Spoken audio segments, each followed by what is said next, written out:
Welcome to WKP. Today we're going to be forecasting Tropical Storm Pamela, which has since decreased from hurricane strength into tropical storm strength.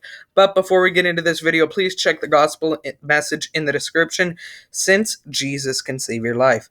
Now, you may be wondering why Tropical Storm Pamela decreased from hurricane strength into tropical storm strength. Well, over here, you can see there's a ton of wind shear. All those clouds, those little tiny clouds, are wind shear. As you can see, Pamela is pulling that wind shear into the tropical system, obviously causing some weakening effects. But you can still see a quite well-defined center on Pamela, and there's also some low convection still in Pamela. Let's go to the long wave IR.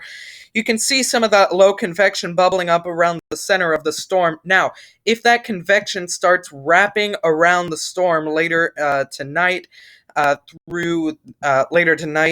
then we'll know that this storm is strengthening. But as you can see, there is a little bit of low convection, and again, if it starts wrapping around the center of the storm, then we'll really get an idea of how strong this will be on landfall. Let's go over the National Weather Service's forecast.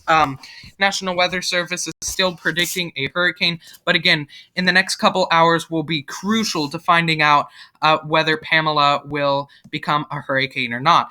That depends on a few factors. One, how much convection does Pamela has? As you can see, there are some areas around the center of the storm that have a lot of convection. If we start seeing more of that, then there's probably an increased chance that we'll see a Category 1 hurricane again.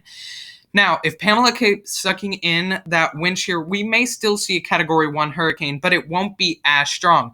Really, Pamela needs to stop sucking in wind shear if we're going to see a stronger storm, but it's probably better if Pamela keeps sucking in wind shear, since the weaker storm is on landfall. That is obviously the better. But as you can see, hurricane warnings still up. Tropical storm warnings also for portions of Mexico. Tropical storm watch for the Baja Peninsula. So I would believe if you're in Cabo San Lucas right now, expect possibly maybe some tropical storm force winds, but also expect some rain. Let's go to the wind speed probabilities. As you can see, still around a 90% chance of tropical storm force winds where we'll be seeing landfall. It really doesn't matter how much wind shear Pamela is getting weakened by. It's likely we'll still see, very likely we'll see tropical storm to probably mid-range hurricane force strength on landfall. So it's still very, very likely of tropical storm force winds. We have a lower chance of hurricane force winds, but if Pamela does re-strengthen into a hurricane, which is expected by the National Weather Service, then we will very likely see a higher percentage chance of those hurricane force winds on land. Please pause the video and read these key messages, since these are really important.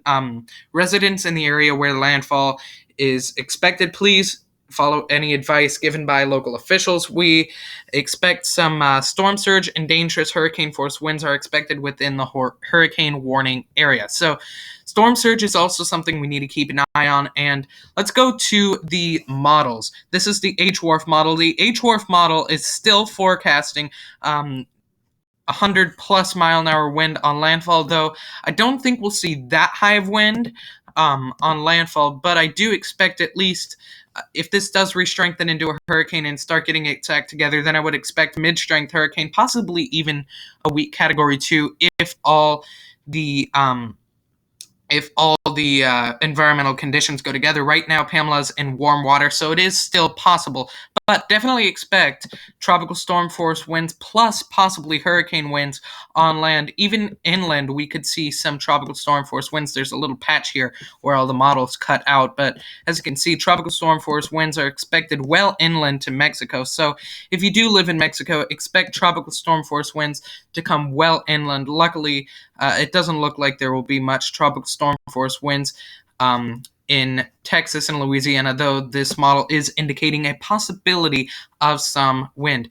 Later tonight, I'll hopefully have a more in-depth forecast on this system. This was a very in-depth forecast, but hopefully I'll go over the locations where this will make landfall. Again, if you live in the locations where this will make landfall, please make preparations. And if you can evacuate, do, because we really don't know what this is going to be on landfall. Thank you for watching. This has been WKP.